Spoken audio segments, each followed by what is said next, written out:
예, 뭐 저한테는 들리지 않더라도 같이 인사하시는 것을 봐서 함께 인사를 나눈 것으로 알겠습니다.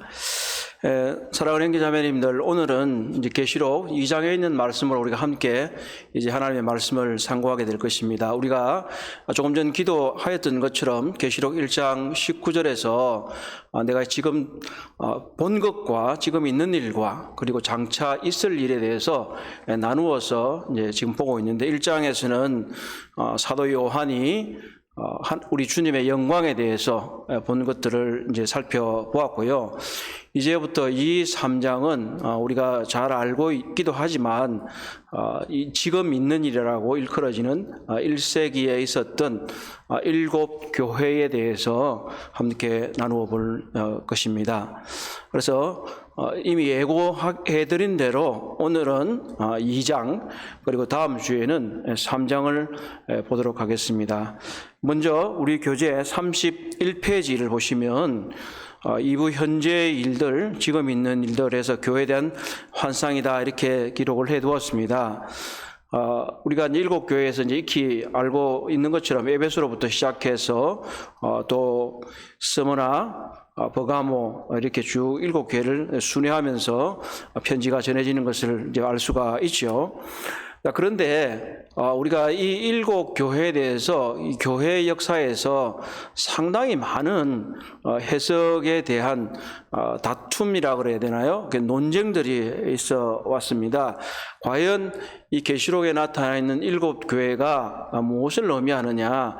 이게 단순히 1세기 때의 교회냐? 그렇지 않으면 교회 역사를 통틀어서 시대마다 나타나고 있는 교회의 모습이냐? 그렇지 않으면 어떠한 또 다른 전체적인 대표성이 있는 그런 얘기를 하는 것이냐 하는 그런 이 3가지 정도로 얘기를 나눠볼 수 있는데요. 지금 이제 우리 교회 두 번째 단락에 보면 첫 번째 예언적인 해석이다 하는 그런 것이 있는데, 이 얘기는 뭐냐면 1세기에 있는 역사적인 교회성을 다루지 않고 여기에 있는 것은 나중에 미래의 일이기 때문에 예언적인 관점에서만 본다. 특별히 이렇게 해석하는 분들은 유대인과 관련해서 여기 나타나고 있는 교회라고 되어 있지만 이것은 이방인들로 주로 이루어진 그 교회를 의미하는 게 아니라 유대인들이다, 이렇게 얘기하는 분들이 있습니다. 그리고 두 번째 역사적 예언적이라고 한 해석은 뭐냐면 지난 세기에 19세기경에 굉장히 인기를 끌었던 그런 해석 방법입니다. 주로 이건 이제 서구 중심적인 교회 역사를 이해하는 그런 방식이기도 합니다. 우리가 계시록을 이해하는 전체 4가지 견해 중에서 역사주의적인 것 얘기를 나누었습니다. 바로 이제 이 부분은 이제 역사주의적인 그런 입장과 비슷한 그런 것을 알 수가 있어요. 그래서 이들이 주로 말하고 있는 건 뭐냐면, 분명히 계시록 2장과 3장에 나와 있는 7 교회는 1세기의 교회인 것은 맞다. 그렇지만 교회 역사를 통틀어서 7 시대의 교회의 역사적인 측면들을 하나하나 순서대로 기록해뒀다. 굉장히 매력적이죠. 그래서 교회사의 7 시대의 윤곽을 보여준다 하는 그런 겁니다. 그리고 세 번째는 순전히 역사적인 해석이다 하는 건 뭐냐면, 이 견해는 이 여기에 기록된 계시록 2장과 3장은 1세기 때의 교회의 이야기라는 겁니다. 그런데 우리가 이 역사적인 견해를 채택한다고 해서 이 계시록 2장과 3장에 나와 있는 교회가 전혀 그러면 우리와 무관하다, 이런 것은 아닙니다. 그래서 이것은 다만 여기 계시록의 7 교회에 나와 있는 많은 모습들 중에서 상당히 전형적인 모습들, 이런 부분들은 시대를 막론하고 어떤 교회에서 나타나고 있는 모습들을 표현하고 있다는 겁니다. 그러나 다만 이것이 조금 전에 본 역사적인 측면에 있어서 시대별로 대변하는 것은 아니라고 하는 겁니다. 그래서 우리들의 해석은 이 3번째 견해를 따라서 보게 될 것입니다.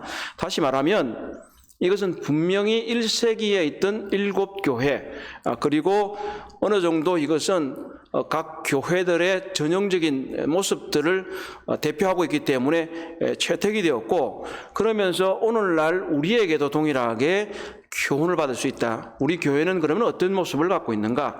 그리고 나는 개인적으로 이 교회에서 발견되고 있는 모습들을 가지고 있는가 하는 것입니다. 그래서 뒷부분에 밑에 보면 월보드라고 하는 분이 이렇게 얘기했습니다. 첫째, 1세기 당시들의 역사적 지역 교회들한 메시지가 분명하다. 그리고 두 번째, 그것은 오늘날 그와 유사한 교회들한 메시지다. 그리고 세 번째는 교회들을 내의 개인들이나 집단들의 개별적인 교훈을 받을 수 있다 하는 것이 우리들의 해석의 틀이 될 것입니다. 자, 그리고 그 밑에 나와 있는 것은 본단락의 구조에 대해서는 뒷페이지에 32페이지에 표를 좀 봐주시기 바랍니다. 자, 이 표를 보게 되면 사실은 이런 표들은 상당히 많이 보셨을 거라고 생각이 되어집니다. 그래서 관련 성구와, 그리고 첫 번째는 그리스도에 대한 묘사, 그리고 칭찬, 책망, 그리고 이렇게 책망에 대한 어떤 해결책을 갖고 있느냐, 그럼 불순종하면 어떻게 되느냐 하는 부분과, 또 아울러서 이 믿음으로 이긴 사람들에 대한 또 약속 또는 복에 대해서 기록을 하고 있는 겁니다. 여기 잘 보시면 칭찬과 책망 중에서 스무나 교회와 빌라델피아 교회는 책망이 없습니다. 그리고 라오디게아 교회는 칭찬이 없는 교회입니다.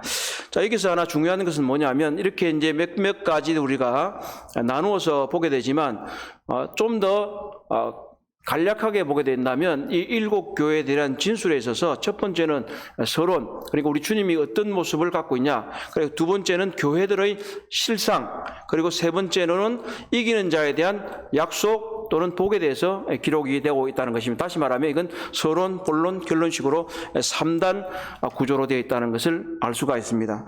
또 하나는, 자, 우리가 중요하게 이제 앞으로 계속해서 보게 될 것이지만 여러 차례 얘기를 했는데, 여기에 기록된 이기는 자에 대한 복들이 단순히 이 교회에 대해서만 주어진 약속이냐, 그렇지 않으면 시대를 막론하고 모든 교회들에게 주어진 약속이냐 하는 그런 것을 좀 생각해 볼 필요가 있습니다. 첫 번째 교회부터 보면 아시겠지만, 항상 기 있는 자는 성령이 교회들에게 하시는 말씀을 들을지어다. 교회에게가 아니라, 그 스무나 교회가 아니라, 에베소 교회에게가 아니라 교회들에게 하시는 말씀을 들을지어다 하는 말씀을 이제 보게 되면서 나름대로 분별하기에는 이것은 분명히 각각의 특징들이 있기는 하지만 하나님께서 이기는 자들에게 주어진 유니버셜한, 그러니까 보편적인 약속과 복에 대해서 기록을 하고 있다라고 생각하시면 좋겠습니다. 자, 이제 에베소서 교회부터 보도록 하겠습니다. 오늘은 이제 4개의 교회를 우리가 이제 보게 될 텐데, 본문은 아마 다 읽어 오셨으리라고 짐작이 됩니다. 그렇지만 중간중간에 좀 필요한 구절들에 대해서는 함께 또 읽어보는 시간도 가지도록 그렇게 하겠습니다. 자, 먼저 에베소 교회의 사자에게 편지하라. 우리 사자는 이제 지난 시간에 살펴보았지 않습니까? 이 사자는 영적인 존재를 의미할 수도 있지만 이것은 그 교회의 대표를 의미한다. 그래서 사람을 의미한다라고는 보는 것이 더 맞다고 말씀을 드렸습니다. 다만 이것이 한 사람을 말하고 있기 때문에 어떻게 그 교회에 있어서 한 사람의 지도자만 있다라고 하는 것은 아닙니다. 이것은 교회를 대표하는 의미에 있어서 교회 전체에게 말하는 것이지 우리가 단 하나의 리더십을 말하는 것은 아닙니다. 자, 이 수신자는 이제 에베소 교회겠지요. 이제 에베소 교회 사자에게 대표로 되는 에베소 교회가 될 겁니다. 에베소는 사도 바울의 전도 여행에서도 잘 나타나지만 이 에베소는 아테미의 도시라고도 하는 그런 아주 아테미 여신으로 유명한 도시가 이 에베소입니다. 그래서 그곳에서는 여자 사제들이 종교적인 매춘을 한다든지 하는 또 것과 또 황제 예배가 있다든지 하는 그런 교회입니다. 뭐 에베소 교회가 왜 가장 먼저 등장했을까 하는 것은 뭐 여러 가지 얘기가 있을 수도 있지만 지난 시간에 살펴본 대로 밤모습에서 가장 가깝기도 할 것이고, 또 하나는 사도 요한이 그곳에서 사역했기 때문에 디모데도 사역했고요, 또 바울도 그곳에서 사역을 했습니다. 그렇기 때문에 선택될 가능성이 많이 있습니다. 자, 그리스도의 묘사가 이제 나오게 되겠죠. 여기서는 이제 우리가 1장에서 봤던 대로 1장 18절 이하에 또는 16절 이하에서 보게 되면 나와 있는 그 표현들이 중복적으로 나와 있는 것을 보게 되죠. 그래서 1장 16절에 보면 그의 오른손에 7별이 있고 하는 표현이 나오는데, 여기서 이제 에베소 교회에서 표현이 되고 있습니다. 별은 그 교회 사자나 또는 말씀을 전하는 자를 의미할 수 있고, 촛대는 7교회 자체를 의미하는 것으로 볼 수 있습니다. 먼저 칭찬의 말씀이 나오죠. 선행과 수고에 대해서 격려를 하고 있습니다. 에베소 교회는 이 선행과 수고 또 인내 이런 것들로 굉장히 유명한 그런 교회입니다. 그래서 주님께서는 이 고난을 견디고 그리고 하나님을 잘 봉사하고 이 게으르지 않는 이런 것들에 대해서 칭찬을 하고 있습니다. 에베소 교회는 사도 바울의 전도로부터 약 40년 이상을 이렇게 끊임없이 충성하고 있다는 것은 우리에게도 대단히 본받을 만한 것들입니다. 그런데 이 에베소 교회가 책망을 받는 것은 이 거짓 교사에 관한 부분입니다. 이 거짓 교사에 관한 부분은 선행과 수고 중간점에 제가 그 기록을 했는데 아마 밑으로 제가 내렸어야 될 것 같아요. 여기 보면 거짓 선생에 대한 언급은 7교회 중 4교회에 등장한다 이렇게 되어 있습니다. 우리가 인과 나팔 심판에 가게 되면 나중에 볼 때 4+3이라고 생각할 수 있는데, 왜냐하면 4개의 심판과 3개의 심판이 어느 정도 분리돼서 나오는 모습을 보게 되는데, 전혀 뭐 이렇게 완전한 것은 아니지만 지금 우리가 2장에서 4개의 교회를 다루고 있고, 그리고 이 2장에 다뤄진 4개의 교회들은 한결같이 이 거짓 교사에 관한 문제를 다루고 있는 것을 보게 되면서 어느 정도 유사성이 있다고 볼 수가 있습니다. 먼저 이것들을 설명을 좀 드리면서 나가도록 하겠습니다. 거짓 교사에 대한 부분은 에베소 교회에서는 자칭 사도 니골라당이라고 되어 있어요. 그리고 스무나 교회에서는 자칭 유대인, 그리고 세 번째로 스무나 교회에 죄송합니다. 버가모 교회 가게 되면 발람의 교훈 또는 니골라다의 교훈이고요. 그럼 네 번째 두아데라 교회를 가게 되면 자칭 선지자 이세벨 이렇게 나옵니다. 그래서 이런 것들을 보게 되면 뭔가 자칭이라는 단어 또는 사실 발람도 어떻게 보면 자칭 선지자나 비슷한 그런 모습을 가지고 있는 게 사실인데, 실제로는 그렇지 않은데 스스로를 그렇게 부른다는 뜻이에요. 자칭이라는 말은.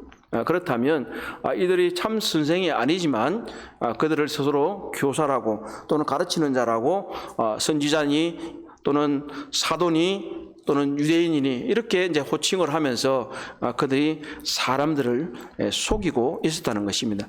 그런데 이 에베소 교회의 특징은 바로 이런 사람들을 알아보는 영적 분별력이 뛰어난 교회였다는 거예요. 그래서 그들이 참된 교리로 잘 무장하고 있었고, 또 2장 3절에 가면 조금 전에 이제 전체적으로 말씀드렸던 것처럼 핍박 가운데서 인내했다 하는 거예요.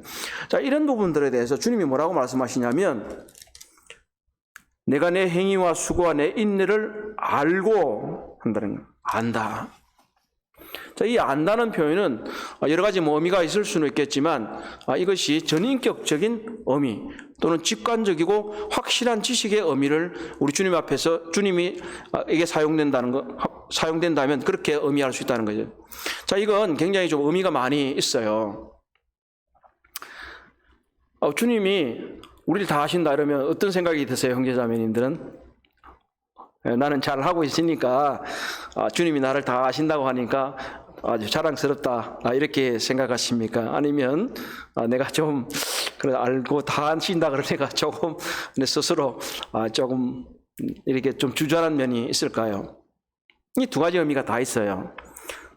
주님께서 우리에게 대한 완전한 지식을 가지고 계시기 때문에 한편으로는 두렵기도 하지만 또 한편으로는 우리의 어려운 것들과 우리가 참고 인내하는 것들과 이런 것들에 대해 헌신과 수고를 잘 알고 계시기 때문에 또한 감사가 된다고 하는 거예요.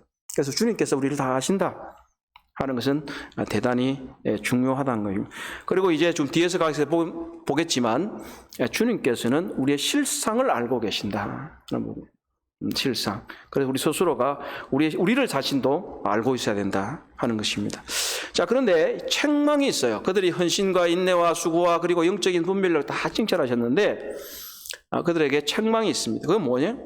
처음 사랑을 버렸다는 거예요. 그것이 이제 2장 4절에 기록이 되어 있어요. 그러나 너를 책망할 것이 있나니 너의 처음 사랑을 버렸느니라. 우리가 에베소서를 보게 되면 사도 바울이 이 에베소 교회 형제 사랑에 대해서 굉장히 칭찬을 많이 합니다. 근데 약 30몇 년, 40년이 되니까 이 교회가 이제는 사랑에 대해서 책망을 받고 있어요. 이런 한번 생각해 볼 필요가 있습니다. 우리는 여전히 주님께 대한 그리고 성도에 대한 처음 사랑을 가지고 있는가 하는 것입니다. 그리고 이 사랑이라는 단어를 이제 우리가 좀 생각해 볼 때 이제 우리의 단어의 용례를 좀 생각해 보려고 이제 하는 거예요. 아가페 하면 하나님이 우리를 사랑하신 그 사랑만을 좀 생각할 수 있는데 성경의 용어로는 그렇지는 않습니다. 아가페라는 단어는 기본적으로는 굉장히 깊은 애착 또는 깊은 사랑을 의미할 때 쓰여지고 있습니다. 특별히 이제 하나님께 쓰여질 때는 하나님의 신적인 사랑을 의미하지만 여전히 우리가 하나님에 대한 사랑을 표현할 때도 이런 아가페라는 단어를 표현하고 있습니다. 성도 간의 사랑도 표현하고요. 하나님께서 우리를 아가페 사랑으로 사랑하셨던 것처럼 우리 자신도 아가페 사랑으로 하나님을 변치 않고 처음 사랑을 여전히 간직하는 그런 것이 필요하다고 말씀드릴 수 있습니다. 권면과 경고는 2장 5절과 6절이 되어 있는데 주님은 에베소 신자들에게 그들이 어디에서 떨어졌는지 그것을 먼저 기억하라. 그리고 회개해라. 그리고 다시 돌아오라 하는 표현을 볼 수가 있습니다. 이게 이제 영어로 이제 읽어보시면 remember, repent, return 이렇게 이제 세 가지로 뭐 이제 많이 이제 영어권 사람들이 이렇게 단어를 이렇게 활용해서 언어 유희들을 많이 해요. 그런 것처럼 저는 여기도 썼는 건 3R입니다. 그래서 remember, repent, return. 잘 기억해 보라는 거예요. 우리에게 항상 중요한 건 뭐냐면 내가 잘못되었을 때부터 다시 원위치로 돌아가요. 예레미야도 옛적 길, 선한 길이 어딘지를 다시 돌아가 봐라 하는 그런 표현들이 나오는 것처럼 우리가 잘 기억하고 또 회개하고 주님께로 돌아와야 될. 자, 때때로 우리는 이제 계시록을 하면서 중요한 포인트들 중에서 논란이 되거나 또 어려운 부분들은 또 해설을 안 할 수가 없어요. 그래서 이제 우리가 계속해서 끌리는 부분들을 다뤄볼 것입니다. 그러나 이러한 부분들에서 너무나 또 깊이 생각해 볼 또 필요는 없습니다. 왜냐하면 성경에서 가르치지 않은 것은 우리가 또 어느 정도 기록한 말씀 밖으로 넘어가지 말고 거기에 만족하는 태도가 필요할 것입니다. 그럼 니고라 당이라고 하는 이제 사람들이 나옵니다. 이 니고라 당이 뭘까? 좀 그래요. 성경에 말하지는 않아요. 그런데 이제 주로 이제 초기 성직자 계층이라고 보는 분들이 계시고요. 또 한편으로는 이 2장 14절과 15절에 보면 발람의 교훈이 나오면서 발람이라고 하는 사람은 우상숭배와 음행이 대표된단 말이죠. 그래서 바로 15절에서 니골라대 교훈과 이어지기 때문에 이 니골라당이 주로 우상숭배나 난잡한 성행위를 부추긴 그런 집단일 수 있다 이렇게 얘기하는 분들이 있습니다. 그래서 초기 교부들이 뭐 이레니우스나 터툴리안 같은 그런 사람들이 반도덕주의자들이다 이렇게 이제 표현한 것들을 이제 주에 보시면 나올 수가 있고요. 그리고 이제 우리가 이기는 자에 대해서 조금 이따 보시겠지만 니콜라 이렇게 말하면 니카오라고 하는 헬라어와 그리고 라오스라고 하는 헬라어 두 가지를 이렇게 결합한 단어로 이렇게 봐요. 그래서 니카오 이렇게 말하면 이기는 나이키 아시지 않습니까? 나이키 이때 보면 나이키가 승리의 여신이거든요. 그래서 이 니카오라는 단어와 그래서 이기는 사람들 이게 좀 이게 어떻게 보면 언어 유희가 될 수도 있는 거예요. 보면 뒤에 가서 이기는 자에 대해서 말하고 있기 때문에 그래서 이 니콜라 당이 바로 사람들을 이겨 먹었다 하는 거죠. 그래서 이들이 갖고 있는 것은 바로 거짓 가르침을 통해서 사람들을 노략했다는 것을 볼 수 있어요. 그래서 이런 부분들에 대해서 말을 하고 있고, 다만 중요한 해계는 뭐냐면 5절에서 보고 있는 한 가지는 처음 사랑을 버린 것에 대해서 강력하게 경고하시면서 돌이키지 않으면 촛대를 옮긴다라는 표현이 5절 하반절에서 나옵니다. 자, 이건 우리에게 굉장히 큰 의미가 있어요. 우리나라에도 기업이 한 30년 이상 되는 기업이 이렇게 많지는 않다고 그래요. 100년 기업은 거의 볼 수 없습니다. 지역교회가 영원하지는 않다고 하는 사실이에요. 지역교회는 영원하지 않다. 지역교회는 바로 이와 같이 하나님께로 향한 첫사랑을 잊어버리게 될 경우 촛대를 옮기라, 불을 꺼버린다.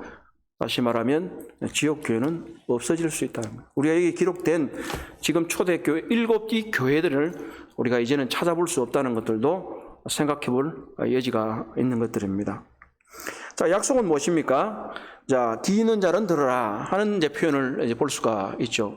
귀 있는 자는 들으라. 이것은 바로 1장 3절에서 말하고 있는 이 말씀을 지키는 자가 복이 있다고 하는, 듣고 읽고 지키는 자가 복이 있다고 하는 이 초청의 메시지이기도 하고, 또 한편으로는 강력한 경고이기도 합니다.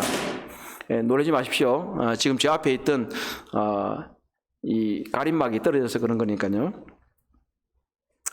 자, 조금 전에 말씀드렸던 대로 교회들은 들어야 된다네. 자, 그래서 이 교회들, 우리 약속의 이 보편적인 성격을 알 수가 있습니다. 자, 이기는 그에게 조금 전에 말씀드렸던 이기는 리카오라고 하는 동사를 썼다고 그랬거든요. 그게 이제 나이키 여신, 승리의 여신이거든요. 이게 이제 이 여신이 이 아테네의 이제 여신이에요.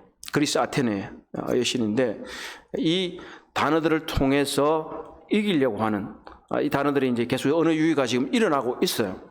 그런데 이제 요한 1서에 보게 되면 이런 말씀이 있어요. 요한 1서 5장에 무릇 하나님으로부터 나는 자마다 세상을 이기느니라. 세상을 이기는 승리는 이것이니 우리의 믿음이라. 예수께서 하나님의 아들이심을 믿는 자가 아니면 세상을 이기는 자가 누구냐. 예. 서두에 말씀드렸던 대로 이 7교회는 역사적이고 문화적인 배경과 깊이 관련되어서 이런 여러 가지 말씀들이 나옵니다. 그렇기 때문에 이것을 이제 단순히 역사적인 문화적인 배경에 또한 머무르지 않고 이것을 신앙적으로 재해석해서 우리가 가져올 수 있는 거예요. 다시 말하면 이제는 그리스 헬라 문화에 있는, 헬라 문화에서 일어나는 이 나이키 여신을 상상나기도 하지만 결국은 최종적인 승리자는 오히려 그런 이방 종교의 신이 아니라 바로 그리스도인의 믿음이라는 것을 알 수 있다는 거예요. 자, 그러면 이 약속의 내용은 뭡니까? 낙원을 허락받는다는 거예요. 낙원. 우리가 이 낙원이라고 말할 때 70인역이라고 하는 성경을 이제 지난주에 말씀을 드렸지 않습니까? 히브리 성경의 헬라어 역본인데 이 단어에도 보면 에덴 동산을 묘사할 때 이것을 파라데이소스, 이제 영어로 말하면 이제 파라다이스 이렇게 되겠죠. 그래서 다시 말하면 그런 이 낙원의 개념은 이 바로 우리가 이 계시록이 구약의 많은 암시들을 가지고 있다는 그 표현을 하고 있잖아요. 22장에 가면 생명나무의 열매라든지 이런 것들이 계속 나오는 걸 보잖아요. 그러면서 이제는 처음에 이 에베소서를 다루면서 바로 낙원의 회복, 낙원에 거하게 될 것에 대해서 말하고 있는 것입니다. 이 낙원은 아마 최종적인 상태의 세루살렘과 동일할 것입니다. 그러면 이 낙원이 특별한 사람들에게만 허락되어 있는 것이냐 하는 거예요. 이것은 이제 앞으로 계속해서 다루게 되는 것이지만 이기는 자가 특별한 사람이냐? 그렇지는 않다는 거죠. 이것은 바로 거듭난 그리스도인들, 믿음으로 살아가는, 믿음으로 이기는 모든 사람들이라는 것을 의미하는 것입니다. 그러면 뭐 실패한 사람은 안 되는 거냐? 그런 뜻이 아니에요. 세상을 이기는 믿음을 가진 사람들이 너희들이 믿음을 가지고 계속해서 분투하라고 하는 격려의 말씀인 거예요. 그리고 여기서는 약속이라고 표현되어 있지만 우리가 1장 3절에서 나와 있는 대로 바로 우리에게 허락된 복이라는 거예요. 여기서 비록 복이라는 표현이 없지만 하나님께서 예수 그리스도 안에서 믿음으로 삶을 살아가는, 믿음으로 이 세상을 이기는 사람들에게 주어진 이 복들에 대해서 7개에 걸쳐서 나누어서 이렇게 쭉 설명을 하고 있는 거예요. 다만 여기서 약속되는 내용들은 이들이 갖고 있는 교회들의 특성과 관련이 있다고 하는 것을 염두에 둘 필요는 있겠습니다. 이것은 바로 거짓 교사에 현혹되지 않고 그들이 믿음을 지켜서 살아가는 사람들에게 하나님께서 먼저 이 생명에 대해서 말씀하고 계시는 것을 볼 수가 있습니다. 자, 두 번째, 이제 스무나 교회에 대해서 보도록 하겠습니다. 2장 8절부터 기록이 되어 있죠. 비교적 짧게 기록이 되어 있습니다. 지금 이제 스무나 시는 여기 수신자에 보면 책에 스무나 시는 현존하는 터키의 도시로 지금 이름은 이즈미르다, 에베소에서 약 80km 이렇게 되어 있는데 이것을 좀 자료마다 상이해서 제가 이제 하다 보면 잘못 옮겼어요. 아마 이렇게 주위에서 읽어보신 분들은 이제 아마 이미 눈치채셨을 텐데 31페이지는 56km라 그래 놓고 여기는 또 80km 그러니까 야 이거 뭐 엉터리 아니냐 이렇게 생각하실 수도 있지만 반드시 그렇지는 않을 거예요. 자료를 옮길 때 제가 조금 실수를 했던 것 같습니다. 그래서 아마 56km 정도 하면 될 것 같습니다. 이게 이제 또 영어권 책들은 마일로 또 계산하니까 조금씩 이제 차이는 있는데 뭐 제가 줄자로 재본 게 아니라서 조금 차이는 있는 것 같습니다. 양해 부탁드리겠습니다. 어쨌든 이 도시는 굉장히 부유한 도시고요. 도서관도 있고 또 황제에 대한 충성심이 강했던 그런 도시고 또 배교한 유대인들도 많이 살았다고 합니다. 스무나라는 이름 자체는 이렇게 몰약을 말하는 그런 단어입니다. 그래서 과학과 의학의 중심지라고 알려져 있습니다. 여기 출신으로 유명한 분은 이제 우리가 폴리캅이라고 하는 그런 분입니다. 화형을 당하면서 이렇게 큰 간증을 남긴 그분이 여기 출신으로 유명합니다. 자, 그리스도에 대한 묘사는 2장 8절에서 이제 기록이 되어지고 있는데요. 여기 보면 처음이와 마지막이라고 했을 때 왜 처음이와 마지막이 했을까 보면 이 스무나가 아마 이 소아시아 지역에서 가장 먼저 건설된 도시라고 하는 그런 얘기가 있습니다. 그래서 BC 3000년경에 기록이 건립이 되었기 때문에 이 처음이다 하는 그런 단어가 나왔을 것이라고 이제 얘기를 합니다. 그리고 죽어졌다가 살아나신 분이라고 이제 되어 있는 것은 여기에 문화적인 배경과 좀 생각을 하게 되면은 이 도시가 오래전에 세워졌지만 이 황폐해졌다가 알렉산더 대왕이 BC 300년경에 다시 이렇게 이 교회를 이 도시를 부흥시킬 때까지 한 300년 동안 이게 거의 황폐화된 상태로 있었다고 해요. 그래서 다시 말하면 죽었다가 다시 살아났다. 그러면 이 도시의 특성을 지금 반영을 하고 있다는 거죠. 그래서 지금 우리가 나중에 문화적인 배경들을 아마 더 관심이 있으신 분들은 보시면 이제 더욱더 큰 유익을 얻으실 수는 있을 것 같아요. 그래서 뭐 그렇다고 해서 이것이 뭐 오는 것을 다 병렬적으로 연결하는 것은 아니니까 너무 그렇게 또 집착은 안 하는 것도 좋겠습니다. 다만 이런 것들을 통해서 우리가 사전 지식이나 또 배경 지식을 통해서 좀 유익을 더 얻으면 좋겠다 하는 정도로 만족하시면 좋겠습니다. 그래서 칭찬은 무엇이냐면 그들은 고난의 박해 그리고 극도의 가난에 시달렸다는 거예요. 그런데 사실상은 그들이 부유했다 이렇게 말을 하고 있는 거예요. 9절에 보면 내가 내 환난과 궁핍을 알거니와 실상은 내가 부유한 자니라. 여기서 주님이 내가 내 환난과 궁핍을 알거니와 그리고 실상은 이런 단어가 이제 보면 우리가 표면적으로 알고 있는 것과 그리고 정말 실제가 다를 수 있다고 하는 거예요. 비록 이 스무나 교회가 겉으로 볼 때는 극도의 핍박과 또 가난에 시달리고 있지만 실상은 부유하다는 것을 주님이 꿰뚫어 보고 계시다는 거예요. 그래서 이러한 것들 우리에게 큰 위로가 된다는 거죠. 오늘날도 살아가면서 우리 자신이 어떻게 보면 우리가 이렇게 주님을 섬겨갈 때 세상에서 받는 취급이나 우리들의 섬기는 모양이 큰 교회들이나 이런 것들에 비해서는 어떻게 보면 작고 가난할 수 있지만 실상은 우리가 부유한 자다 하는 것은 얼마나 큰 위로가 되느냐 하는 것입니다. 여기서 또 거짓 교사, 아까 서두에 말씀드린 대로 자칭 유대인이 나옵니다. 이 자칭이라는 뭐예요? 실제로 유대인이 아니다는 얘기예요. 그러면 그들은 참된 유대인이긴 하지만 참된 유대인이 아니고 영적 이교도로 볼 수 있는 거예요. 그들이 실제로 유대인이지만 이교도들과 손잡고 그리스도인을 핍박하는 그런 사람들. 그래서 이들이 해당이 뭐라고 그래요? 사탄의 해당. 유대인들이 해당을 중심으로 모였지 않습니까? 해당을 중심으로 모였다. 근데 그 해당이 유대인의 해당도 아니고 누구의 해당이라고요? 사탄의 해당이 되는 거예요. 사탄의 해당. 그들이 유대인들이 바로 이러한 거짓 무리들이 하나님의 백성을 핍박하고 있습니다. 자, 그래서 이러한 것과 관련해서 주님은 말씀하십니다. 너는 장차 받을 고난을 두려워하지 말라. 이 두려워하지 말라는 두려워하는 것을 거쳐라 하는 그런 뜻도 있어요. 사실 우리가 삶을 살아가 얼마나 두려운 일이 참 많이 있습니까? 지금 우리가 코로나가 어떻게 될지도 모르지만 코로나가 심해질지 그렇지 않으면 어떻게 될지도 알 수도 없어요. 그리고 우리가 이 땅에서 살아오는 동안에 그리스도라는 핍박이나 그리스도인 고난이 멈춰본 적이 없어요. 그러나 주님은 말씀하시는 걸 두려워하지 말아라 하는 거예요. 두려워하는 걸 멈추어라. 그리고 10절에 하반절에 볼지어다 이렇게 말해요. 볼지어다. 볼지어다라는 표현이 나오면 주의를 기울여야 되는 거구나 이렇게 생각하시면 돼요. 그리고 뭔가 하나님께서 우리에게 촉구하는 말씀이 나올 것이다.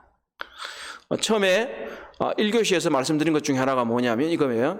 우리가 성경을 좀 읽는 재미를 가져보자. 그래서 문구나 단어가 이렇게 나오면 그렇지 이렇게 이제 생각해 보면서 읽으면 좋겠다는 거예요. 자, 여기서 10일 동안이라는 단어가 나와요. 10일 동안 환난을 받는다. 그럼 여기 이제 문자적으로 10일이냐? 우리가 이제 문자적 해석을 추구하니까 여기서 10일이냐? 그렇지 하면 어느 일정한 기간을 의미하느냐? 여기에 대해서 이제 조금씩 이야기가 있을 수 있어요. 그래서 10이라는 게 이제 우리가 생각해 보면 1부터 10까지 이렇게 하면 전체 숫자니까 박해의 어떠한 완전한 내용이다 이렇게 생각할 수도 있고 밖에 전체적인 면을 말한다. 또는 어떤 분들은 소위 말하면 로마 시기에 그리스도인 기독교가 공인될 때까지 10번의 박해가 있었다 이렇게 말을 한답니다. 10대 박해, 10대 박해를 말하는 분들도 계시고 이렇게 하는데 이런 부분들이 역사적으로 검증이 덜 된 것들이기 때문에 다만 짧은 기간이라고 생각하는 정도가 적절한 해석이라고 생각을 할 수가 있습니다. 어쨌든 여기서 두려워하지 말라고 말씀하셨고 그리고 10일 동안 환난을 받는다라고 말씀하셨고 그리고 네가 죽도록 충성하라고 하는 말씀을 보면서 우리의 고난이 어떤 목적이 있을 것이다. 결국 여기 우리 책에 있는 대로 교재에 있는 대로 징계를 위해서 또 교만을 방지하기 위해서 또 순종을 배우게 하기 위해서 또 그리스도를 더 잘 증거하기 위해서 고난이 주어진다 하는 겁니다. 고난이 무용한 것은 절대 아닙니다. 고난을 통해서 우리가 얼마나 많은 것을 배울 수 있는지 모르겠습니다.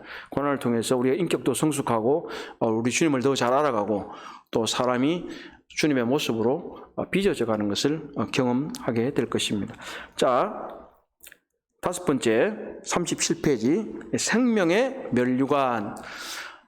자, 이게 이제 면류관이라고 이제 표기가 되어 있는데요. 야고보서에서는 이렇게 생명의 면류관, 여기에서는 이제 생명의 관 이렇게 표기가 되어 있죠.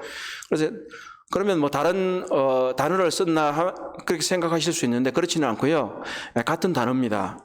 그리고 이제 이전에 개혁한 걸 같은 데서 생명의 면류관이라고 하고 있다가 점점 관이라고 이제 바꾸는 그런 게 있는데 면류관이 뭐예요? 우리 한국말에 이제 면류관은 예전에 이제 보면 면류관은 이런 거예요. 왕들이 이렇게 크게 쓰고 이렇게 뭐가 주릉주릉 달려 있어요. 그래서 왕관이 이렇게 멋지게 돼 있는데 그런 거를 이제 면류관이라고 얘기를 하거든요. 그래서 면류관이라고 말하면 이제 왕권을 상징하는 그런 단어가 돼요. 근데 여기서 쓰여진 단어는 면류관이라기보다는 그냥 관이라고 표현하는 게 더 맞는데요. 이거는 이제 생명의 멸관 이렇게 옆에 써놨잖아요. 디아데마 데 스테파노스 이렇게 했잖아요. 여기서 쓰여진 단어는 스테파노스라는 단어입니다. 그리고 디아데마는 이제 왕관을 의미하는 거고, 이 스테파노스는 소위 말하면 운동선수가 경기하고 나서 이겼을 때 주어지는 승리자의 관, 올개관을 의미합니다. 그래서 이제 영어권 성경을 보면 이제 다르게 이제 번역되어 있는 걸 볼 수가 있고요. 그래서 올림픽 경주 같은 거 이런 거 되겠죠. 거기서 주어지는 게 이 관입니다. 여기서 이제 관이 이제 뭐냐 생각해 보세요. 뭐 진짜 머리에 쓰는 관이냐, 그렇지 않으면 이게 상징적인 거냐, 이제 이렇게 볼 수 있는데요. 나중에 이제 뭐 보게 되면 이제 24장로가 자신의 이제 관을 던지기 때문에 실제 관을 수여하는 것이 될 수도 있고, 또 그렇지 않으면 생명을 주겠다고 하는 상징적인 표현으로 볼 수 있습니다. 관이라는 또 표현보다는 어떻게 보면 이 생명, 영생하는 것, 이것을 우리가 더욱더 많이 얘기하고 싶다 이렇게 볼 수가 있습니다. 어쨌든 이것은 이 관이라든지 또 앞에서 나와 있는 여러 단어들을 이제 보게 될 때 왜 이런 단어들을 썼을까 생각해 보게 되면 바로 이것이 상으로 주어지는, 그리고 선물로 주어지는 이런 것들을 나타나기 때문에 말할 수 있는 것입니다. 그것은 바로 이게 스테파노스라는 단어가 조금 전에 말씀드린 대로 이기는 올림픽에서 이긴 사람들에게 주어지는 올개관 같은 걸 말한다고 하늘 같으면 바로 이와 같이 이기는 자에게 주어지는 관, 연결이 그렇게 될 것입니다. 자, 실제로 이게 이제 이 스머나 지역에 보면 어떻게 되어 있냐면 이 항구 도시인데, 스머나 이 항구 도시 해변가하고 이렇게 언덕이 이렇게 쭉 있으면 이 언덕하고 이렇게 쭉 연결이 되어 있어서 마치 이렇게 뭔가 이렇게 신상을 이렇게 세워놓는 그런 것들이 있는데, 이 언덕이 관처럼 되어 있었다고 보였다 그래요. 그래서 그것을 그 사람들이 생각할 때 고대 역사가들이 바로 이게 생명의 관을 쓰고 있는 것으로 이렇게 이해를 했다고 합니다. 그래서 고대 사가들이 그렇게 기록을 해두었어요. 그럼 여기서 이제 갖고 온 이제 이미지라는 것도 우리가 좀 생각해 볼 필요가 있습니다. 이와 같이 우리가 좀 더 이제 배경을 연구를 해보면 얘기가 나오게 되겠죠. 어쨌든 이것은 생명의 멸관이라고 하는 것은 바로 뒷부분에 나오는 뭐예요? 둘째 사망의 해를 받지 않는다는 것과 깊이 관련이 있는 거예요. 그리스도인들은, 믿는 사람들은 어때요? 둘째 사망이 없는 거예요. 다시 말하면 우리는 한 번 거듭났기 때문에 두 번 태어났잖아요. 그러니까 두 번 죽지 않는 거예요. 그래서 바로 생명을 주신다는 것을 알 수가 있다는 거예요. 바로 이와 같이 이기는 자들에게 생명의 관을 주신다. 둘째 사망의 해를 받지 않게, 이건 중요한 우리에게 큰 의미를 준다.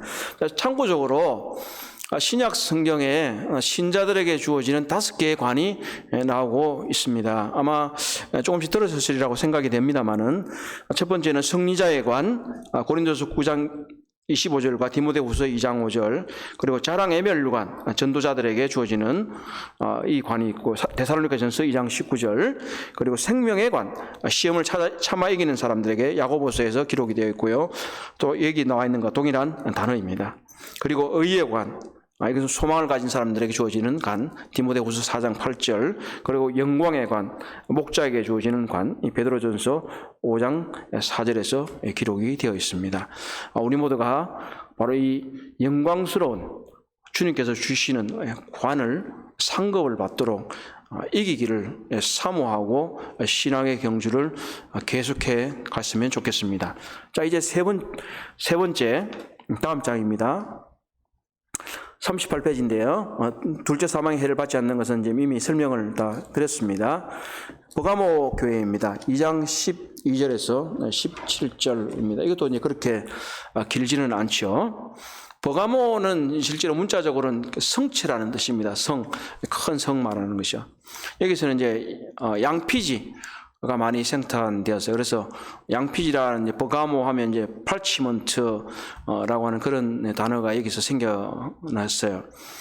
또 한편으로는 이제 이게 이제 페르가모 같은 것도 들어보셨죠? 이런 단어들도 여기서 아마 나왔다 이렇게 생각이 되는데, 어쨌든 이것은 내륙 도시예요. 지금 조금 전에 본 스마나는 항구 도시였다면 버가모는 내륙으로 조금 더 들어갔습니다. 그리고 실제로 이게 이제 이름이 성체라고 되어 있는 것처럼 굉장히 높은 언덕에 305m, 한 300m 이상의 언덕에 건설이 되었다고 해요. 그래서 부요하고 또 사악했다. 그리고 제우스 신전, 이런 이방 신전들이 굉장히 많았어요. 그리고 이제 아스클레피온이라고 하는 치유신이라는 병원 의학의 도시입니다. 그래서 다 여기는 도서관도 있고 양피지 같은 것도 이렇게 많이 발전되어 있어서 좀 상당히 부요한 그런 도시였어요. 이 버가모 교회 자체에 대해서는 알려진 것은 별로 없습니다. 다만 에베소에서 가깝기 때문에 바울이 에베소에 사역하는 동안 세워졌을 가능성도 있습니다. 이제 이 아스클레피온에 대해서는 조금 뒤에 이제 2장 13절을 할 때 보도록 그렇게 하겠습니다. 우리 주님에 대한 묘사는 날카로운 양날 칼을 가진 분으로 얘기되고 있습니다. 이 악과 부도덕에 대해서 주님께서 심판하시는 그런 부분을 얘기를 하고 있죠. 양날이잖아요. 칼. 금하고 도가 이제 또 다르거든요, 사실은요. 우리는 그냥 칼로 하면 되는데, 이 칼이 어떤 경우는 한쪽만 있는 날이 있는 검이 있고, 칼이 있고, 또 양쪽이 다 있는 칼이 있습니다. 여기서는 지금 양쪽 날이 다 있다는 거예요. 그래서 한편으로는 신자들을 향해 세상으로부터 분리시켜주는 역할을 한다. 또 한편으로는 심판을 말한다. 이렇게 볼 수도 있습니다. 1장 16절과 보았을 때는 이게 심판과 관련이 많이 있을 수 있습니다. 이와 같이 이 부조리하고 이 악독한 부분들에 대해서 주님이 이제 심판하실 것에 대해서 말씀하시기 때문에 그렇습니다. 39페이지 보면 칭찬이 있죠. 여기서 칭찬이 있는데 주님께서 이 버가모 교회의 사정을 잘 아신다고 이렇게 말씀하십니다. 그런데 여기서 이 사탄의 군자가 있는 도시다 이렇게 말을 해요. 이 버가모가. 그리고 이 사탄의 군자에 있는데도 불구하고 이들이 주님의 이름을 잘 붙잡고 충성된 정인 안디바가 순교할 때조차도 그들의 믿음을 저버리지 않고 잘했다는 거예요. 그래서 이것에 대해서 칭찬을 하고 있습니다. 자, 이 사탄의 군자가 그럼 뭘 의미하냐? 사탄의 군자가 뭘 의미하냐? 이렇게 이제 물어볼 수 있어요. 실제로 이게 이제 아까 300m 정도의 높은 언덕에 이제 건설이 됐다고 했지 않습니까? 그러면 그 언덕에 보면 성체에 아주 제우스에게 인터넷에도 아마 구글도 찾아보시면 이런 이제 이미지가 나올 거예요. 한번 찾아보세요. 찾아보시면 그런 아주 큰 왕자 비슷하게 생긴 거대한 제단이 있었다고 해요. 그리고 이 군자를 아마 조금 전에 말씀드린 이 뱀의 형상을 한 치료의 신 아스클레피오스의 신전이 있었다 하는 그런 이제 말이 있습니다. 그런데 거의 역사적으로 기록되어 있는 사실이기 때문에 우리가 그렇게 인정할 것입니다. 여기서는 39페이지는 제가 아스클레피오스라고 적어놓고 38페이지는 아스클레피온이라고 적었는데 이건 이제 어떤 발음을 쓸 거냐는 문제이기 때문에 큰 어려움이 없으시면 좋겠습니다. 다음번 책을 할 때는 제가 용어를 잘 통일하도록 하겠습니다. 여기서 하나 짚고 넘어가야 될 것은 뭐냐면 우리가 통상적으로 오해하고 있는 의료기관의 표시 있잖아요. 보면 이렇게 십자가 같은 지팡이가 이렇게 있고 거기에 뱀이 이렇게 둥글게 말아 올라가잖아요. 그걸 보고 이제 우리가 종종 잘못 얘기를 해서 우리 주님의 십자가 또는 놋뱀이 장대에 달린 것을 상징하는 거다 이렇게 얘기를 하는데 우리가 생각은 그렇게 할 수 있지만 이미지 자체는 그게 아닙니다.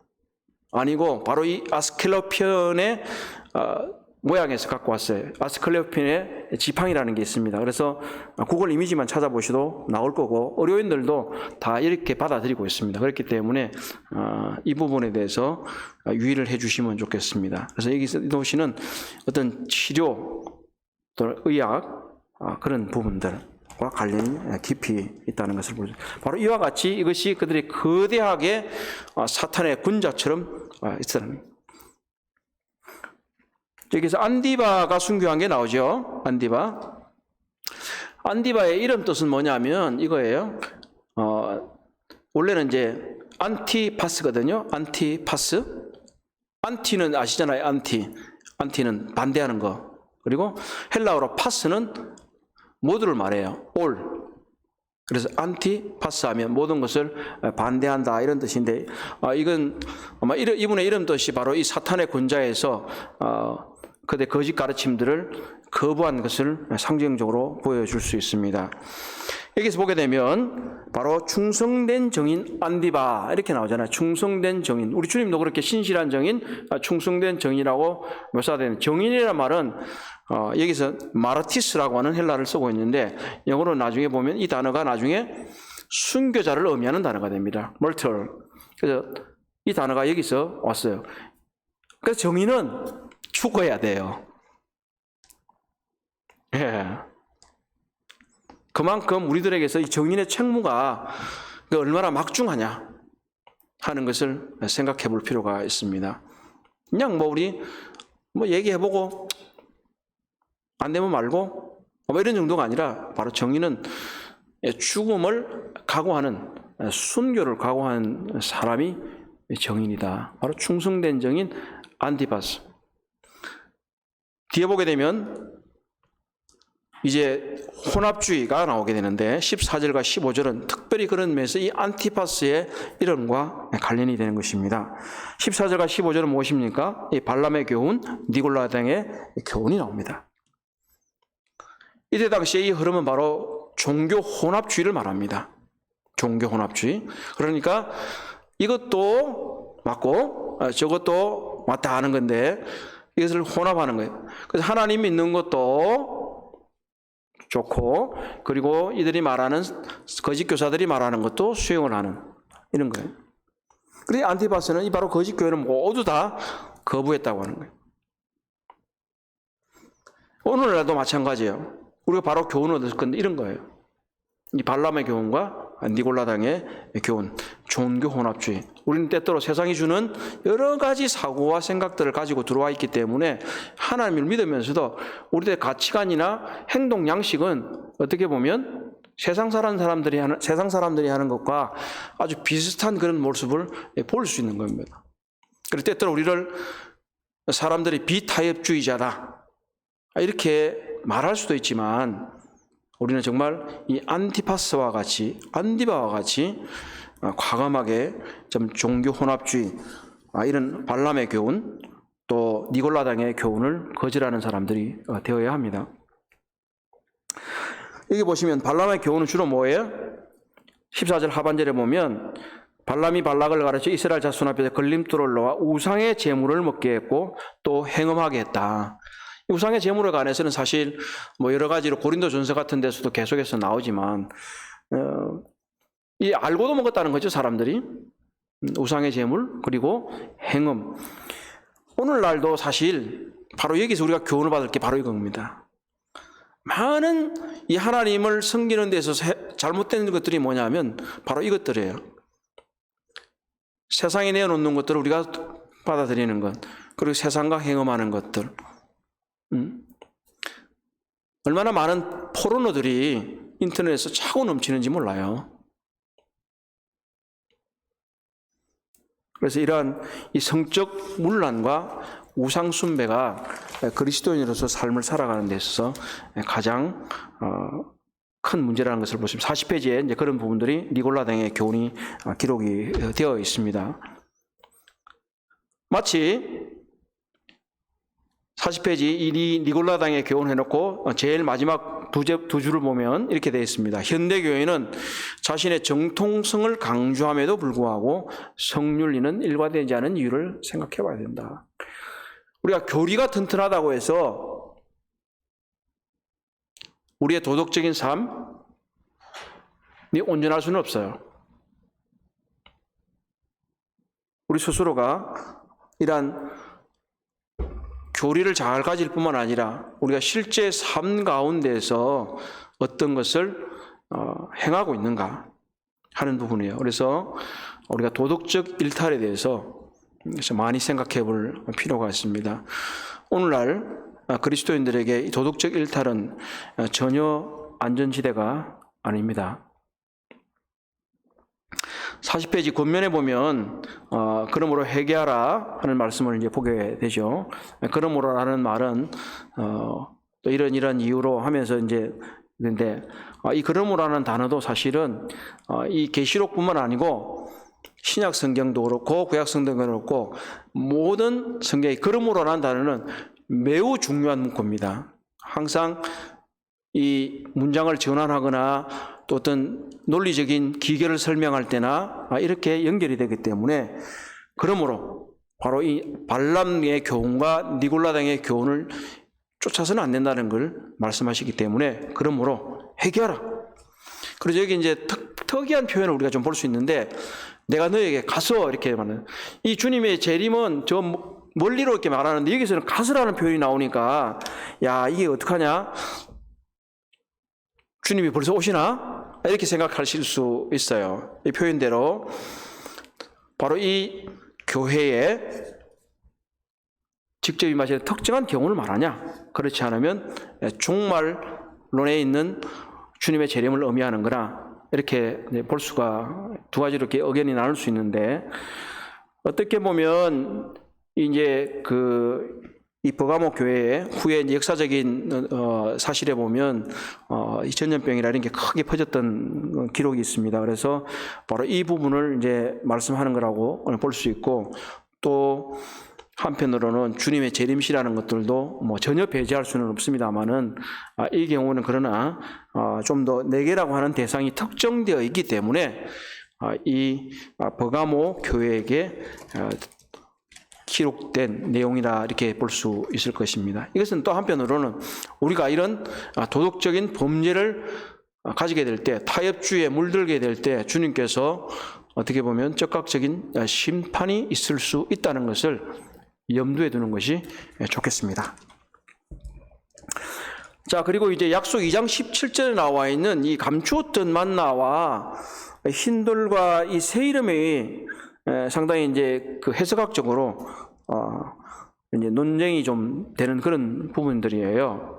그래서 감추었던 만나는 세 가지 정도로 40페이지에 좀 나누어 볼 수 있다고 이제 써놓았습니다. 그래서 유대적 전통에 보면 만나가 이제 언약궤에 들어 있었잖아요. 근데 솔로몬 성전 명말 때에 뭐 예레미야가 뭐 감추어뒀다가 종말에 이제 메시아가 오시면 또 성전에 만나가 던지개를 둔다고 하는 그런 것도 있고 또 하나는 시편 78편에 메시아의 통치 때 하늘로부터 또 이 백성의 양식이 내려온다. 그래서 그 만나를 말한다 하는 얘기도 있고 또 하나는 신령한 양식 또는 영적 양식 또는 궁극적으로 그리스도를 의미한다.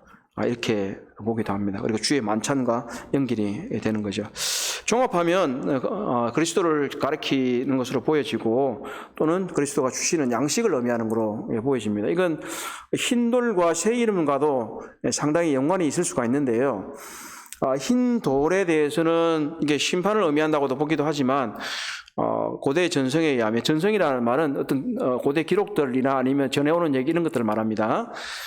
만찬에 들어가는 어떤 표 같은 거를 말한다는 거예요. 그러면 이게 이제 만나가 좀 먹는 거니까 또 주의 만찬과 좀 연결된다고 이렇게 본 것처럼 함께 연결이 될 수 있다 이렇게 얘기가 되어져요. 그래서 특별히 이 흰 돌에는 새 이름이 주어졌다는 거예요. 흰 돌에 이름이 써 있다는 거예요. 오늘 초청장 받을 때 이제 이름 써서 주잖아요. 그런 것처럼 이것이 어떤 신자에게 주어지는 특별한 혜택, 주님과 함께 먹고 마실 수 있는 이러한 부분들이 연결된다고 볼 수 있습니다. 그리고 또 하나는 이스라엘의 제사장들에게 우림과 둠밈을 할 때 이게 12돌이 그게 흉패에 붙어 있잖아요. 그렇기 때문에 거기에 이제 이름 또 12지파 이름들이 다 새겨 있지 않습니까? 이런 것들을 쭉 보게 되면 바로 이것은 우리 주님께서 신자들을 인정하시고 귀하게 여기시고 하나님의 백성으로 여기시면서 그들에게 먹을 양식을 주시고 주님의 산에서 함께 교제를 나누게 될 것을 의미한다고 말할 수 있습니다. 새 이름을 주신다는 의미도 깊이 좀 생각해 볼 필요가 있습니다. 새로운 이름, 이기는 자에게 부여되는 새로운 이름. 우리들이 어떠한 삶을 사느냐에 따라서 때때로 우리에게 부여되는 이름이 다르리라고 저는 생각이 됩니다. 하나님께서 우리에게 어떤 이름을 주실까? 어떤 이름을 주실까? 만약에 내가 이제 모든 인생의 삶이 다 끝나고 났을 때 제 이름, 제가 갖고 있는 육신적인 이름 말고 저의 삶에 걸맞는 새로운 이름을 어떤 걸 주실까? 한 번쯤은 생각해 보는 것도 좋겠습니다. 자, 이제 41페이지 두아디라 교회를 보도록 하겠습니다. 두아디라 교회. 굉장히 길어요. 나머지 교회들에 비해서 2장 18절로 29절에서 이렇게 기록이 되어 있습니다. 이 두아디라 교회는 금속 세공산업과 직조 산업 또는 염색 산업이 굉장히 성행했다고 알려져 있습니다. 그리고 상인들의 동업조합, 길드라고 하는데요. 이런 아주 탄탄하게 연결이 되어 있었다고 그래요. 그래서 이런 것들이 이제 여기에 가입하지 않으면 이런 상인조합 같은 데 가입하지 않으면 참 살아가기가 이제 힘든 그런 모습들도 이제 우리가 좀 생각해 볼 필요가 있습니다. 자, 그리고요, 이 두아디라라고 하는 이름 자체는 아마 이 헬라 제국에서 셀루쿠스라고 하는 왕의 딸 디카테르라고 하는 사람의 이름에 유효됐다는 그런 얘기도 있습니다. 그리고 이와 같이 도시의 어떤 설립적인 어떤 내용 자체를 보더라도 이 로마와 이 속주와도 관련이 본다면 여기는 로마 황제 그리고 헬라의 어떤 신들 이런 것들이 아주 연결돼서 이들이 그냥 우상 숭배가 이렇게 만연한 그런 도시였다는 것을 알 수가 있습니다. 두아디라는 누구로 유명할까요? 예, 루디아가 유명하죠. 사도행전 16장에서 루디아가 바울을 만나서 주님을 믿게 되는 것을 볼 수 있죠. 그래서 옥자는 루디아가 세웠을 가능성이 있다 이렇게 얘기를 합니다. 아니면 이제 바울의 에베소 사역의 결과도 있을 거예요. 자, 그럼 예수님에 대한 묘사는 어떻습니까? 자, 그 발이 그 눈이 불꽃과 같고 그 발이 빛난 주석과 같은 하나님의 아들이 이르시되 이렇게 표현을 하는데 우리 1장에서는 동일한 표현을 통해서 인자라고 묘사된 것을 볼 수 있습니다. 왜냐하면 이 표현은 그곳에서는 인자를 묘사할 필요성이 있었지만 이곳에 와서는 이제는 이 하나님의 아들로서 하나님의 아들인 예수님의 신성이 여기서 계시되어야 될 필요가 있었다고 하는 것입니다. 그래서 바로 죄에 대한 공의로우신 위엄, 바로 심판, 이와 같은 것들이 계시되어야 되기 때문에 이 하나님의 아들이라는 표현이 여기서 나온 것입니다. 바로 1장에서는 그 동일한 묘사가 인자라고 묘사됐지만 이곳은 바로 하나님의 아들로 묘사가 됐다는 점을 유의하시면 좋겠고요. 그리고 이제 빛난 주석은 얘기한 대로 이제 주석이 주로 심판과 관련이 되고 그리고 그냥 주석도 아니고 아주 빛난 그리고 깨끗이 닦여서 광채를 발휘한다. 42페이지 기록이 되어 있습니다. 그리고 불꽃과 같다 하는 것은 아주 형형한 빛이 눈에서부터 나온다는 것은 바로 그리스도의 위엄과 공의로우신 심판을 강조하고 있습니다. 주님께서 바로 이와 같은 분께서 우선은 칭찬을 하십니다.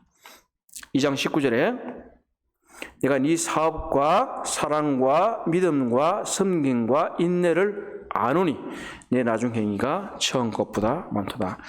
자, 이 교회의 특이한 점을 여기서 볼 수가 있습니다. 주님께서 아시는데 뭘 아십니까? 사업과 사랑과 믿음과 섬김이에요. 자, 여기서 사업이라는 단어가 가장 먼저 나와요. 아마 루디아처럼 아주 사업을 잘했던 것 같아. 이 교회의 특성 자체는 선한 사업을 잘했다는 얘기죠. 돈 많이 벌었다는 얘기는 아니고. 그때 또 섬김, 사랑과 믿음이 기록되어 있습니다. 바로 이 두아디라 교회의 특징은 선한 사업을 잘했다고 하는 겁니다. 그래서 칭찬을 받습니다. 그리고 인내했다는 것이죠. 그리고 중요한 특징 중 하나는 이거예요. 네 나중 행위가 처음 것보다 낫다. 네, 나중 행위가 처음 것보다 낫다. 에베소 교회는 뭐라 하냐면 네가 처음 사랑을 버렸다 이렇게. 네, 우리말에도 용두삼이라는 말이 있죠. 어느 게 더 좋으세요? 네, 어느 게 더 좋으세요? 네, 우리가 처음 사랑을 버리면 되는 게 아니고 비록 우리가 좀 부족하더라도 점점 나아져야 되고 처음보다는 더 좋아져야 됩니다. 이런 점에서 우리는 바로 이 두아디라 교회를 본받아야 될 필요성이 있습니다. 그리고 나서 이제 책망이 좀 상당히 길게 나옵니다. 책망이 길게 나와요. 여기서 이제 네 번째 자칭 선지자 이세벨, 바로 거짓 교사 또는 거짓 가르침을 전파하는 자입니다.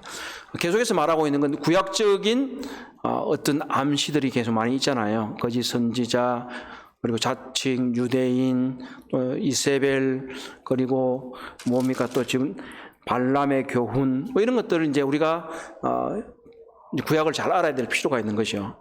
이 이세벨이 어떤 여자죠? 이세벨은 아주 이 이교도들 행음을 하도록 만든 그런 여자예요. 아합의 아내입니다. 이 아합이 얼마나 타락했는 사람인지 몰라요. 북이스라엘 악행으로 유명한 사람이 이 아합이에요. 근데 이 아합의 뒤에 누가 있냐? 이세벨이라는 거예요. 바로 이 이세벨이 이스라엘을 타락하게 했는데 이 자칭 선지자라고 말하는 여자 선지자 라고 하면서 그들이 거짓된 가르침, 행음하게 하는, 여기서 행음이라는 게 기본적으로 어떤 육체적인 관계를 의미하는 것이라기보다는 영적인 거겠죠. 영적인 간음을 하게 만드는 거예요.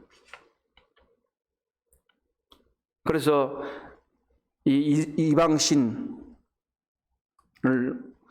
섬기는, 또 우상의 제물을 먹는 이런 일들이 여기서 일어났다고 하는 거예요.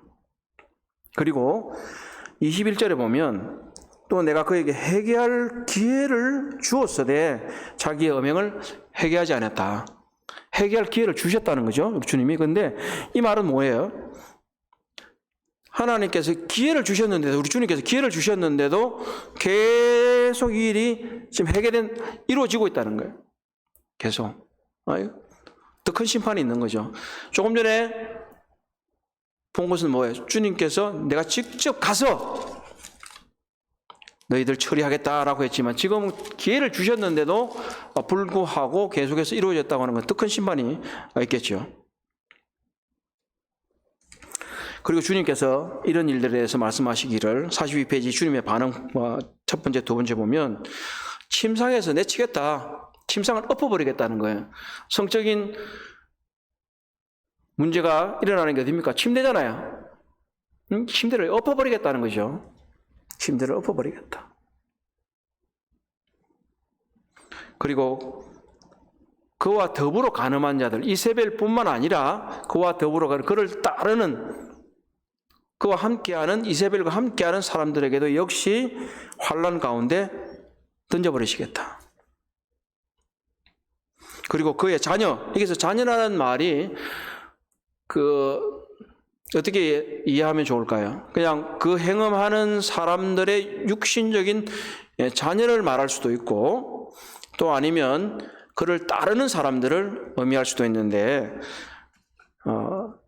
아마 이것은 그의 자녀들의 육신적인 자녀라기보다는 음행하는 자들과 함께하는 그런 추종자들을 의미하는 것이 더 맞겠다, 이렇게 생각이 되어집니다. 다시 말하면 바로 이세벨과 그와 함께 음행하는 자들과 또 그를 추종하는 사람들과 이 모든 연결된 사람들에 대해서 우리 주께서 심판하시고 환난 가운데 던져버리시겠다 하는 거예요. 다시 말하면 바로 이 이세벨과 같이 음행하는 모든 사람들에 대해서 하나님의 심판은 조금도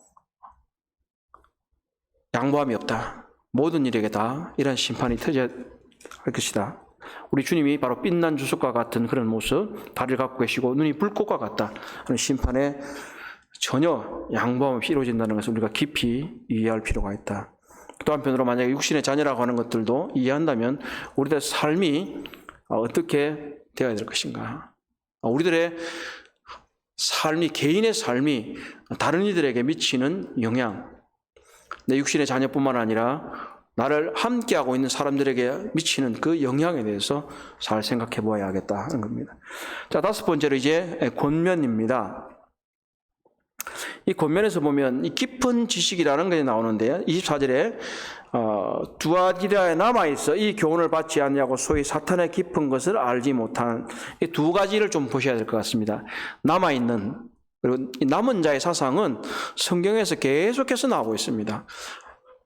항상 이 우상 숭배를 거절하고 또 주님을 배신하지 않고 이 주님을 위해서 계속해서 신실하게 따르는 사람들에서 남아있는 자들이라는 표현을 씁니다. 남아있는 자들이 항상 구원을 받는 것을 보게 됩니다. 두아디도 마찬가지 남아있는 사람들. 그래서 우리는 정말 남아있는 사람이 되어야 됩니다.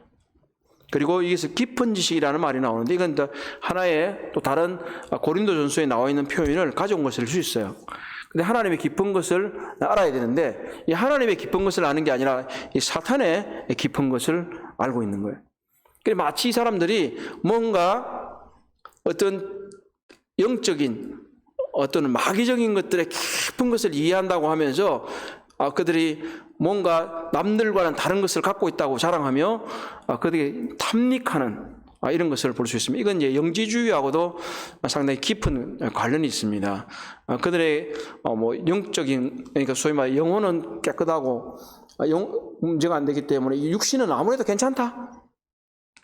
이런 가르침들을 이제 가지고 있으면서 그들이 마음대로 범죄하는, 몸은 영이 깨끗하면 되니까, 깨끗해졌으니까 몸은 더럽혀져도 상관없다. 이런 식의 생각들을 가지게 되면서 그들의 사탄의 깊은 영역, 깊은 지식을 우리는 갖고 있기 때문에 문제없다. 이렇게 생각하는 그런 어리석은 사람들이 있다고 하는 것입니다.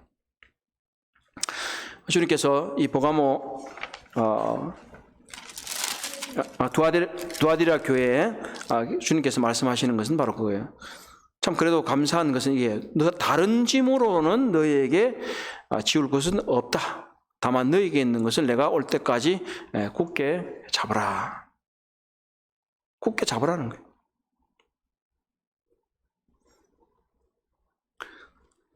우리는 우리가 갖고 있는 이 복음에 대해서, 그리고 예수 그리스도를 믿는 믿음에 대해서 굳게 붙잡아야 한다고 하는 것입니다. 그리고 약속이 2장 26절에서 29절에 나와 있습니다. 철장의 권세는 바로 다스린다는 것과 관련이 되죠. 이 약속이 한편으로는 우리가 처음 살펴본 대로 특정한 교회만 허락되는 거냐, 특정한 교회만, 그건 아니다는 거죠. 그렇다면 바로 신실한 믿음의 사람들에게 허락되는 바로 천년 왕국 때의 다스림의 권세에 참여하게 되는 이 사람들에서 말하고 있는 것입니다. 다스린다는 말은 양을 치다는 말과도 연결이 됩니다. 이것은 바로 목회하듯이 잘 다스리는 것을 말합니다. 이 시편 2편과 깊이 연관이 있습니다.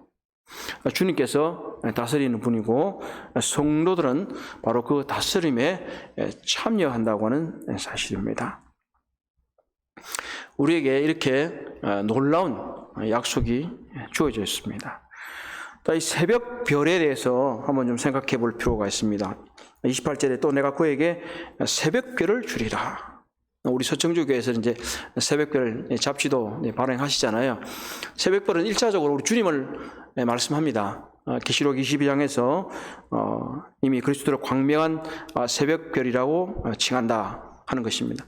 그러면 새벽별을 주리라 했기 때문에 이 새벽별에 대해서 이 새벽별이 뭐냐? 그럼 주님이 선물로 주시는 건데 여기서는 하나만 적어놨지만 사실 한 6가지 정도의 논의가 있어요. 이제 그리스도 자신이라든지 또는 부활이라든지 또는 타락한 루시퍼, 바벨론의 왕 또는 금성 이런 얘기들이 쭉 많이 있습니다. 그런데 지금 우리 교재에 기록해 놓은 것은 그리스도와 부활의 의미를 이렇게 연합해서 써놓은 겁니다. 이게 이제 주로 이 BKC나 또는 EBC, 네, 생략하겠습니다. 그 말은 우리가 세계논 책 중에서 그런 보면 월보드나 이런 여러분들이 이렇게 기록을 해놓고 있는데, 다시 말하면 그리스도와 그리고 부활, 그러면 성도들이 휴거되거나 또는 신령한 몸을 입게 되는 그것을 말한다고 하는 것입니다. 이 그리스도만을 의미하면 여기서 이제 그리스도께서 새벽별인데 그리스도가 그리스도를 준다, 이는 말이 안 된다, 그런 이제 얘기를 이제 하는 분들이 있어요. 그러나 또 한편으로는 그리스도께서 자신을 주신다라고 말할 수는 또 있어요. 왜냐하면 너희가 내 살과 내 피를 먹지 아니하면 너희가 생명이 있지 않다 하는 것들을 말하고 있기 때문에 그렇다고 해서 큰 무리는 없어요. 더 중요한 건 뭐냐면 바로 이 다스림과 함께 연결을 좀 시켜볼 필요는 있어요. 다니엘서에 12장에 보게 되면, 다니엘서 12장 3절에 보면 궁창의 빛과 같이, 지혜 있는 자는 궁창의 빛과 같이 빛날 것이요 많은 사람을 옳은 대로 돌아오게 한 자는 별과 같이 빛나게 하리라고 기록이 되어 있습니다. 그렇다면 지금 철장의 권세, 또 다스림의 내용과 관련돼서 본다게 되면 다니엘서 12장과 관련돼서 보면 바로 이 교회가 천년왕국 시대에 다스림에 참여하는 그런 것을 함께 나타내고 있지 않을까 보여진다고 하는 겁니다. 바로 다스리면서 별과 같이 빛나는 그리스도의 모습을 볼 수 있다고 하는 것이죠. 우리가 이제 이 계시록의 네 교회를 보면서 이렇게 조금 이제 은유적인 언어들이 쓰여진 것들에 대해서, 의미에 대해서 조금씩 보았지 않습니까? 그래서 이 의미에 대해서 저 개인적으로는 너무나 좀 제한할 필요는 없다. 제한할 필요는 없다. 한 가지 의미로. 다만 항상 문맥과 좀 연결을 시켜보라. 문맥과. 왜 이 표현이 지금 여기서 나올까? 조금 전에 말씀드린 이 새벽별과 철장의 권세가 연결이 어떻게 될까? 또 한편으로는 앞에 나왔던 이 감추었던 만나와 또 흰들과 새 이름이 연결이 되지 않을까? 이렇게 보게 된다면 좀 더 풍성한 해석학적인 즐거움이 우리들에게 있을 수 있다는 것을 이제 말씀을 드리게 됩니다. 자, 이제 마지막으로 좀 적용면을 좀 생각해 보도록 하겠습니다. 적용면을요. 첫 번째로 주님께서 이 교회에 대해서 내가 안다라는 말을 계속해서 하시고 계시다고 말씀을 드렸습니다. 내가 아노니, 실상은 이런 표현들이 나온다는 거죠. 우리는 우리의 실상을 주님이 아시는 만큼 다 알 수는 없겠지만 우리 스스로의 실상을 바르게 인식해야 된다. 우리가 겉으로 어떤 모습으로 나타나 있느냐가 중요한 게 아니라 정말 주님이 아시는 우리의 내면을 꿰뚫어 보시는 그 실상을 좀 생각해 볼 필요가 있다. 그리스도께서 아시는 만큼 그리스도께서 우리를 보실 때 우리들의 모습이 부끄러움이 없는가? 이런 것들에 대해서 잘 생각해 볼 필요가 있다. 그리스도는 우리를 훤히 알고 계십니다. 또 한편으로는 우리는 그리스도께서 우리가 당하고 있는 고난과 핍박과 이 어려움들에 대해서도 잘 알고 계신다. 그러니까 위로와 격려가 된다는 것입니다. 그래서 바로 그리스도께서 우리를 아신다는 것은 서두에게 따른 우리의 한편으로는 경고가 되고 한편으로는 우리가 위로와 격려가 된다. 그러나 더욱더 감사한 것은 우리가 우리를 알고 계시다는 사실에 안심이 된다고 하는 사실이에요. 그리스도께서 우리를 아신다. 우리의 실상도 우리도 바로 알자. 두 번째는 이 다양한 신앙의 도전에 대해서 우리가 이기는 자가 되어야 된다. 이기는 자가 되어야 된다. 아까 니골라당의 얘기를 보는 것처럼 세상 사람들은 우리를 이기려고 합니다. 그러나 요한일서에서 나오는 것처럼 우리의 믿음이 세상을 이긴다고 하는 것입니다. 우리는 수많은 신앙의 도전, 고난을 겪습니다. 우리는 바로 이러한 도전들에 대해서 이기는 자가 되기 위해서 주님을 든든히 붙잡고 있어야 된다 그런 거예요. 우리는 이기는 자가 되어야만 또한 우리에게 주시는 상급을 풍성하게 누릴 수 있습니다. 특별히 우리들에게 이겨야 될 대상은 주로 이런 것들이에요. 음행과 우상숭배와 종교 혼합주의와 또는 거짓 가르침, 이런 것들이에요. 오늘날 행행하고 있는 많은 것들이 있는데 이러한 흐름들에 대해서 오늘 본 내 교회의 이 경우들을 좀 한번 대비시켜 보면서 한번 시간을 내서 얼마 되지 않잖아요. 지금 해봐야 몇 절입니까? 29절. 한번 쭉 한번 읽어보시면서 내가 갖고 있는 맞이하고 있는 도전은 무엇일까? 내가 어떻게 하면 이기는 자가 될 수 있을까? 이기는 자가 될 수 있을까? 하는 겁니다. 사랑하는 형제 자매님, 이제 벌써 계시록에 4교회를 했고 우리가 벌써 3번을 했습니다. 예. 그러면 이제 16주지만 2번을 쉬니까 몇 번 남았습니까? 11번 남았습니다. 예. 오늘도 지금 보니까 등록하신 분의 대부분이 들어오시는 것 같아요.